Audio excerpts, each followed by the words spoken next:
कायनात में मखलूक में सबसे बड़े दलेर रसूलुल्लाह हैं। हुजूर ने ये दलेरी ट्रांसफर फरमाई, सिद्दीक़ अकबर को ये दी। पीर वाले दिन रसूलुल्लाह का विसाल है जी, और हुजूर ने आखिरी जो लश्कर है उसको हफ्ते वाले दिन रवाना फरमा दिया था। और हुजूर ने जोग्राफियाई सतह से नाम ले लेकर कहा था, फरमाया ये इलाका है मुल्क शाम का, इसको तुमने फतह करके आना है, इसको फतह करना है, इसको फतह करना है, इसको फतह करके आना है।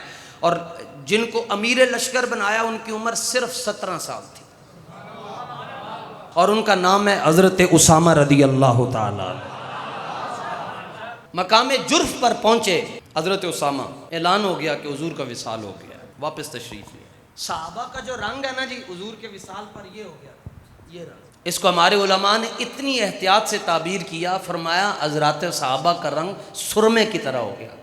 हज़रत उमर तलवार लेकर मदीने में फिरते थे कि जो ये कहेगा हुजूर का विसाल हो गया मैं उसकी गर्दन उतार दूंगा।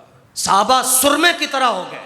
लेकिन जरा जिगर को थाम के मेरी बात सुनिएगा, पीर को हुजूर का विसाल है, तीसरे दिन तदफीन है, और तदफीन के फौरन बाद सिद्दीक़ अकबर रदी अल्लाह ताला अन्हु को जब मसनद खिलाफत पर बिठा दिया गया तो सिद्दीक़ अकबर का पहला फैसला ये था, फरमाया वो लोग जिनको हुजूर ने मुल्क शाम के लिए रवाना किया था, आज रात मदीने में उनमें से कोई एक बंदा भी सो नहीं सकता।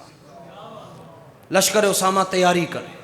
फारूक आज़म रदी अल्लाह ताला अन्हु जैसा बंदा इस मौके पर ना, तफसीर कुर्तुबी में लिखा है बड़ी तफसील के साथ, सफ़ा नंबर 246 मेरे पास अरबी का नुस्खा है।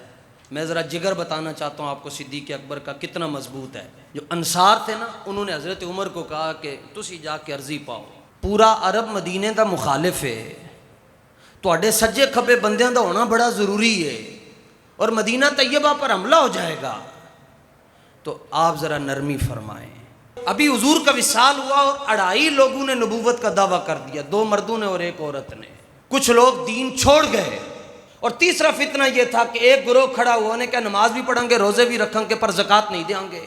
और चौथा ये मसला, 4 मसले सिद्दीक़ अकबर को फेस करने पड़ रहे हैं। हज़रत आयशा कहती हैं कि जेड़ियां मुसीबत हज़रत अबू बकर दे उत्ते आईयां, अगर वो पहाड़ों के उत्ते आंदियां तो पहाड़ों ने रेजा रेजा हो जाना सी। आपने पहले खुतबे में ही 4 फैसले फरमाए। दाता साहब रहमतुल्लाहि ताला अलैह लिखते हैं, जिसने नीली छत वाले आसमान के नीचे 110% यानी कामिल सूफी देखना हो, वो हज़रत अबू बकर सिद्दीक़ को देख ले। और सूफी कौन होता है? सूफी वो है जो एक वक्त में 4 जंगें छेड़ रहा है। आपने फरमाया जी हज़रत उसामा का लश्कर रवाना हो जाए। फारूक आज़म ने कहा हुजूर तुहाडी मेहरबानी, थोड़ी जी नरमी फरमाओ। फवसब अबू बकरिन वकान जालिसन, सिद्दीक़ अकबर बैठे थे।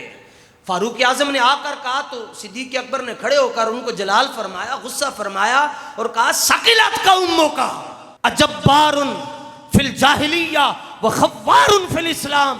फरमाया उमर जदों तू कलमा नहीं सी पढ़े उदों बड़ियां डाडियां गल्लां कर रहे हैं करदा से, अज मैनू कहंदे लश्कर उसामा नहीं जाएगा। फरमाया लश्कर उसामा जाएगा। फारूक आज़म गए और अंसारे मदीना को कहा कि तुसी अज सिद्दीक़ अकबर को मैनू डांट पुआ छड़ी है, हुण मैं नहीं जाना। उन्होंने फिर तैयार किया, उन्होंने कहा जनाब नहीं, आप तुहाडी मेहरबानी एक बार फिर जाओ। तो फारूक आज़म फिर आए, ठीक है आप लश्कर उसामा को रवाना करें, लेकिन कायद बदल दें। क्यों? क्योंकि कायद की उम्र है 17 साल, और जो सिपाही है वो फारूक आज़म है। बड़े बड़े दलेर और जर्नैल साहबा मौजूद हैं, आप कायद किसी और को बना दें। सिद्दीक़ अकबर फिर खड़े हो गए, कहने लगे अच्छा मुझे कहते हो कि कायद बदल दो। फरमाया जिसको हुजूर ने क़ियादत दी है अबू बकर उससे वापस नहीं ले सकता। लश्कर जाएगा और उसामा की क़ियादत में जाएगा, और 17 साल का बच्चा उसको लीड करेगा। उन्होंने कहा जी हुजूर फिर पीछे की होएगा? फरमाया मैं दस्ता की होएगा। लफ्ज़ सुनो जी, फरमाया वल्लज़ी नफ्सु अबी बकरिन बियदिही लौ ज़नन्तु अन्न सिबा तुख़त्तिफ़ुनी लअनफ़स्तु बासा उसामता। फरमाया अगर आकर जंगलों से भेड़िए अबू बकर को चीर दे और अबू बकर के जिस्म की एक एक बोटी नोच लें, फरमाया उसामा का लश्कर फिर भी जाएगा। अगली गाल फरमाया वलौ लम यबका फिल कुरा गैरी लअनफ़स्तुहु फरमाया तुसी सारे मेरा साथ छोड़ दो, उसामा दा लश्कर फिर भी जाएगा। क्यों जाएगा? इको ही गल है कि हुजूर ने भेजा है। लो जी, लश्कर उसामा चला गया जी। और कैसे गया? ओहो हो, जाने का अंदाज ये था कि हजरत उसामा को सिद्दीक अकबर ने खुद सवार किया। 63 साल जिनकी उम्र है, वो 17 साल के बच्चे को सवारी पे सवार कर रहे हैं। आप सवार हो क्योंकि आपको हुजूर ने अमीर लश्कर बनाया था। और इस उम्मत का जो अमीर आदमी, खरबपति हजरत अब्दुर्रहमान इब्ने औफ, हुजूर की उम्मत का अमीर आदमी, इतना अमीर कि अब्दुर्रहमान इब्ने औफ का विसाल हुआ तो आपकी विरासत में इतना सोना था कि उसको कुल्हाड़ियों के साथ काटा गया। और उन्होंने क्या किया हुआ है कि जो मुहार है वो अब्दुर्रहमान इब्ने औफ ने पकड़ी हुई है और आगे आगे चल रहे हैं। हजरत उसामा ने कहा, या खलीफता रसूलिल्लाह, ऐ हुजूर के पहले खलीफा, आप पैदल न चलिए, मैं भी नीचे उतर आऊंगा। तो सिद्दीक अकबर ने कहा, अल्लाह दी कसम, ना मैं तेनू थल्ले उतरन देना है, ना मैं सवार होना है। तो उन्होंने कहा, जी आप पैदल क्यों चल रहे हैं? सिद्दीक अकबर ने कहा, मैं इसलिए पैदल चल रहा हूं कि मैं भी चाहता हूं कि फी सबीलिल्लाह, अल्लाह के रास्ते में अबू बकर चले और अल्लाह के रास्ते से कुछ गर्द उठकर वो अबू बकर के जिस्म पर लग जाए तो क़यामत वाले दिन अबू बकर भी कहे, या अल्लाह जो तेरे रास्ते में निकले थे मैं उनको अलविदा करने के लिए जा रहा था। 40 दिन लगे जी, लश्कर वापस आया जी मुल्क शाम से होकर। रवानगी में, कार्रवाई में, वापसी में 40 दिन गुजर गए। सिद्दीक अकबर का चेहरा खिलखिला उठा। फरमाया, दसो पुछो इन्हों को की कैसा बनया? उन्होंने कहा, हुजूर जिधर जाते सा वो सानू वेख के नस जाते सन कि भाई इनके नबी को तो विसाल किए हुए भी 1 हफ्ता गुजरा है और ये हमारे सरों के ऊपर आ गए हैं, लगता है कि इनके पीछे ताकत बड़ी ज्यादा है। पूरे अरब पर अहले मदीना का, हुजूर के गुलामों का जो है ना सिक्का बैठ गया।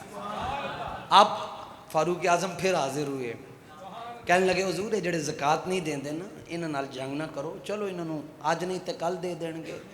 पर मैं उमर, लौ खालफतनी यमीनी लजाहतुहा बिशिमाली। फरमाया, उमर कैसी बातें कर रहे हो? फरमाया, अगर मेरा दायां हाथ मुझे कह देना कि जिहाद नहीं करना, फरमाया अगर दायां हाथ मुझे कह देना कि इनको कुछ नहीं कहना, मैं बाएं हाथ के साथ इनकी गर्दन उतारूंगा। बाकी रहा मसला ज़कात का, फरमाया जिहड़ी निक्की जी रस्सी है ना जिहदे नाल ऊंट दा गोडा इंज करके बंदे हां, ये हुजूर दे ज़माने च देंदे सन ते अज अगर नहीं देंगे मैं फिर भी इन्हां दियां धौणां ला देंगा। तो हज़रत फारूक आज़म कहते हैं, मेरा सीना इंज खुल गया, मैनू समझ आ गई वाकई आप ही इस बात का हक रखते हैं कि आप हुजूर की उम्मत की क़ियादत फरमाएं।